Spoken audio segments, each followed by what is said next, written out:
যুক্তরাষ্ট্রের আন্তর্জাতিক উন্নয়ন সংস্থা ইউএসএইডের কড়া সমালোচনা করেছেন বিশ্বের সবচেয়ে ধনী ব্যক্তি ও মার্কিন প্রেসিডেন্ট ডোনাল্ড ট্রাম্পের ঘনিষ্ঠ মিত্র ইলন মাস্ক। তিনি বলেছেন, ইউএসএইড একটি সন্ত্রাসী সংগঠন।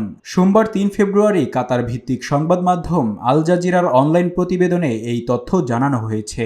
এর আগে গতকাল গার্ডিয়ানের প্রতিবেদনে বলা হয়, ইউএসএইডের ওয়েবসাইট বন্ধ দেখা যাচ্ছে। ধারণা করা হচ্ছে সংস্থাটির স্বাধীনতা কেড়ে নিয়ে একে মার্কিন পররাষ্ট্র দপ্তরের নিয়ন্ত্রণে আনার পরিকল্পনা করছেন ট্রাম্প প্রশাসন। এরপরই মাস্ক এমন মন্তব্য করলেন। ইলন মাস্ক বলেছেন, মার্কিন জনগণের করের অর্থ দিয়ে জৈব অস্ত্র গবেষণায় অর্থায়ন করেছে ইউএসএইড। সেই সঙ্গে সংস্থাটি প্রোপাগান্ডা ছড়ানোর জন্য অর্থ ব্যয় করেছে। তাই সময় হয়েছে সংস্থাটির মরে যাওয়া। সামাজিক যোগাযোগ মাধ্যম এক্সে ৩টি পোস্ট শেয়ার করেছেন মাস্ক। সেখানে তিনি বলেছেন, আপনারা জানেন কি, ইউএসএইড আপনাদের করের অর্থে জৈব অস্ত্র গবেষণায় অর্থায়ন করেছে।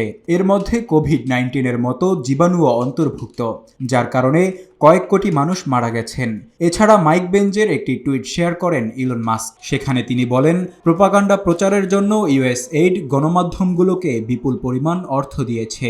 এরপর আরেকটি টুইটে তিনি ঘোষণা করেন, ইউএসএইডের মৃত্যু হওয়াই উচিত। এর আগে গত শনিবার ১ ফেব্রুয়ারি ইউএসএইডের ওয়েবসাইটে প্রবেশ করার চেষ্টা করলে সেখানে সার্ভার আইপি ঠিকানা খুঁজে পাওয়া যায়নি বলে একটি বার্তা ভেসে উঠেছে।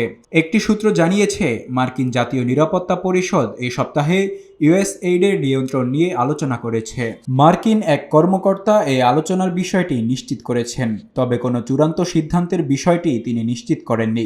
গত সপ্তাহে ট্রাম্প প্রশাসন যুক্তরাষ্ট্রের বৈদেশিক সহায়তা বন্ধের নির্দেশ দেয়। ট্রাম্প প্রশাসনের পক্ষ থেকে বলা হয়, বিশ্বব্যাপী কয়েক বিলিয়ন ডলারের এই ধরনের বৈদেশিক সহায়তা প্রেসিডেন্ট ট্রাম্পের আমেরিকা ফার্স্ট পররাষ্ট্র নীতির সঙ্গে সামঞ্জস্যপূর্ণ এবং করদাতাদের অর্থের অপচয় কিনা তা নিশ্চিত হতে পর্যালোচনা করে দেখা হবে।